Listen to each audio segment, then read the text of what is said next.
10:15 this morning. That's when the sirens started in Aurora and Plainfield. By 10:45, they were wailing inside Chicago city limits itself. Half an hour later, more than 500,000 people across 2 states had no power. Here's the number I want you watching by the end of this video, and it's not the wind speed. It's a length in miles because that specific measurement is the difference between calling today's storm a bad afternoon and calling it something historic. If tracking real severe weather and the actual science behind it interests you, subscribing costs nothing, and it means you'll be here for the next one. Let's walk through exactly what happened this morning, because the timeline itself tells you how fast this turned dangerous. An intense line of storms swept into Illinois from Iowa, and by just before 10 a.m., the system was powering into the Chicago metro. The National Weather Service issued a tornado warning until 11:15, warning of storms capable of producing destructive winds over 75 miles an hour. Private weather stations across the metro recorded gusts between 80 and 90 miles an hour. Some readings came in even higher. A radar-indicated tornado was tracked near Oak Brook Terrace and Interstate 88. Another was spotted in Homewood, moving east at 70 miles an hour. Buildings in downtown Chicago were telling people inside to shelter in place. By noon, the worst of the system had moved through. It's worth explaining what radar indicated actually means, because that phrase showed up in several of today's warnings. Doppler radar can detect a tight rotation signature inside a storm, a mesocyclone, that suggests a tornado is forming before anyone sees it. An average warning today gives people roughly 13 minutes of lead time, up from almost nothing in the 1970s. ComEd is reporting more than 357,000 customers affected across northern Illinois, with 277,000 still without power as of early afternoon. Across the state line, NIPSCO is reporting more than 270,000 customers out in northwest Indiana. The strongest confirmed wind gust came in at 99 miles an hour at the Gary, Indiana airport, hurricane-force winds from a thunderstorm. National Weather Service meteorologist Scott Baker confirmed tornado survey teams were headed to Cook and Will County to check for damage. This wasn't a narrow, isolated event. It was a wide swath of damage stretching across 2 states within a matter of hours. Enhanced, where much of Chicago sat today, means numerous, more persistent severe storms, tied to a 10% probability of a severe event. Only 3 high-risk days have been issued by the Storm Prediction Center since 2020. Today's rating sits 3 tiers below that. Drop a comment and tell me if you're in the Chicago area right now and whether you lost power or saw damage near you. NOAA's National Severe Storms Laboratory has been developing Warn-On Forecast, a system that could extend lead time to an hour. Today's thunderstorm gusts genuinely brushed up against Category 2 hurricane territory, generated by a summer complex rather than an ocean. Let's get into the number I promised you, because this is where today's storm either earns a specific technical label or it doesn't. The difference matters more than you think. The National Weather Service defines a derecho as a complex of thunderstorms that produces wind damage, measuring at least 240 miles in length, with wind gusts of at least 58 miles an hour sustained along that entire path. That's the number. Not the wind speed alone, not how dramatic the sky looked. 240 continuous miles of damage. Today's system produced gusts well above that 58 mile an hour threshold, in some spots reaching 90. What determines whether this officially becomes a derecho is whether that damage path actually holds together, unbroken, across the full 240 mile length. That survey work takes meteorologists days, not hours, which is why you won't hear an official derecho declaration on the same afternoon. Here's why that distinction is worth caring about. Chicago has lived through this exact scenario before, and the comparison is genuinely sobering. In August of 2020, a massive derecho with winds around 100 miles an hour cut a path of devastation across the Midwest. The damage estimate from that single event came in at roughly $11 billion, one of the costliest thunderstorm events in American history. That storm tracked more than 700 miles in total from eastern Nebraska and South Dakota through Iowa before continuing into Indiana and Ohio.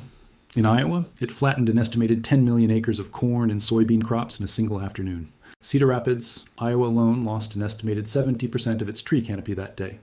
They're describing one of the most damaging events recorded. Today's storm shares real characteristics with that 2020 event, the same kind of fast-moving squall line, similar wind speeds, a similar path.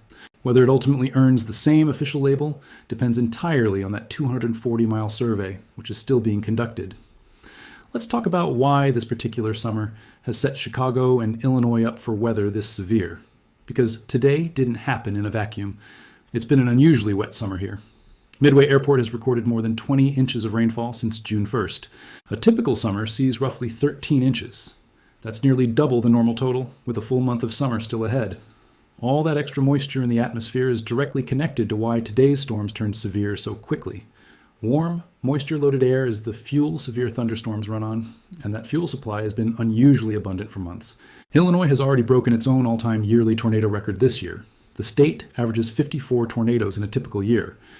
By the end of July, Illinois had already logged 221 confirmed tornado reports, more than 4 times the historical average. That's the second highest total any single state has ever recorded, behind only Texas's all-time national record. Here's a related pattern. Parts of the Midwest and Southeast are now experiencing more nocturnal, severe weather events. That shift matters enormously for safety, because overnight tornadoes are measurably more dangerous. People are asleep, and warnings don't reach them. The visual confirmation that helps meteorologists verify a tornado on radar simply isn't possible in the dark.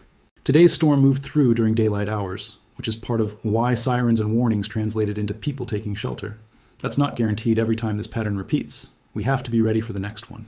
So here's the honest, complete picture of what actually hit Chicago and northwest Indiana this morning. A fast, powerful line of storms produced confirmed tornadoes, gusts up to 90 miles an hour, and knocked out power to more than 555,000 people. Whether it officially joins the 2020 storm as a named derecho depends on a 240-mile damage survey that's still underway. And all of it happened inside a state that had already broken its all-time tornado record before summer was even over. The gap between today's storm being remembered as a bad Tuesday and being remembered like August 2020 comes down to an unbroken line of damage. Right now, nobody has finished walking that line yet. Based on everything, do you think today's storm officially gets classified as a derecho? Drop your prediction in the comments. I'll come back to this video once the National Weather Service finishes its survey. If you're in the Chicago or Northwest Indiana area, please don't rely on this video for live safety information. Check directly with ComEd or NIPSCO for power restoration updates and follow the NWS Chicago office for any active warnings. When a tornado warning is issued, get to the lowest floor of a sturdy building, put walls between yourself and the outside, and stay away from windows. Sirens wailing across Aurora, Plainfield, and Chicago this morning gave people minutes they wouldn't have otherwise had. We'll keep tracking this pattern closely. Subscribe so you don't miss that update. We'll see you in the next one. A state with a tornado record, a storm rivaling a Category 2 hurricane, and a straining power grid. These aren't separate stories. It's the same story, showing up in a different neighborhood each time it happens. Now, let's talk about the flash flooding mechanics. When storms drop heavy rain, the ground can't absorb it fast enough, especially across paved, densely built urban terrain like the Chicago Metro. That water has nowhere to go except into storm drains already at capacity, then into streets, underpasses, and low-lying neighborhoods. Today's system stacked 3 hazards: tornadoes, damaging straight-line wind, and flash flooding into the same few hours. If you've never experienced a tornado warning, it's worth knowing what those 13 minutes actually feel like. A siren starts, your phone buzzes. The sky often doesn't even look that dramatic yet. That gap is why so many warnings go unheeded. Act on the warning itself, not on what you can see out the window in that moment. Stay safe, Chicago. I want to be honest about something here, because it would be easy to read a record like that and assume Illinois has changed overnight. That's not quite the full picture. Meteorologists tracking this increase point to 2 separate factors working together. One is a genuinely favorable storm pattern this year, with storm systems staying farther north than usual, sparing states like Texas and Oklahoma. The other is improved detection technology. Dual-pol radar now makes it far easier for meteorologists to distinguish debris from rain and hail. Combined with everyone carrying a camera in their pocket, storms once logged as wind damage are now correctly identified as tornadoes. Both of those things can be true at once. Illinois is experiencing an unusually active pattern, and we have better tools for confirmation. It's worth understanding the broader climate context. Victor Gensini has documented what's called Tornado Alley moving east, away from the Great Plains. His research links the shift to drier conditions in the plains, pushing the moist, unstable air tornadoes need farther east into Illinois and Indiana. A 2024 study found tornado activity trending earlier in the year and clustering into larger, more concentrated outbreaks. Illinois state climatologist Trent Ford has been careful about attribution. It's tough to attribute severe weather directly to climate change without more research. Nobody serious is claiming climate change caused today's specific storm. The broader pattern making storms more frequent is the better supported claim. The dynamics this year favored Illinois, while drought out west limited severe weather in the southern plains by sending warm air aloft. Indiana set a new record, and Missouri and Wisconsin are on pace to challenge their all-time highs. This is a regional trend. State Farm's Illinois customers filed nearly 50,000 severe weather claims by mid-June, putting the state on pace for a record catastrophe volume. Homeowner claims are 47% above average. Auto claims are more than double. Today's storm is likely adding directly to those totals. Meteorologist Snyder said, No rest for the wicked. I'm convinced Illinois will break the national tornado record before the year is over. As of recent reporting, warnings across Chicago have expired. This specific round is winding down, but the broader pattern is not. Restoring power to hundreds of thousands isn't as simple as flipping a switch. ComEd's David Perez describes it as rebuilding. Crews must assess damage and clear hazards like downed trees and live wires before any repair work can safely begin. ComEd mobilizes thousands of personnel from other states. They typically restore 80% of customers within a day and a half. The SPC's methodology explains why forecasters call an enhanced risk day in advance. Risk categories are built from probability curves. Forecasters add a hatched overlay to flag where the significant severe threshold is crossed, like a 10% chance of an EF2 tornado. It's a level of nuance a simple map doesn't capture, which is why meteorologists read the full text discussion behind the graphic.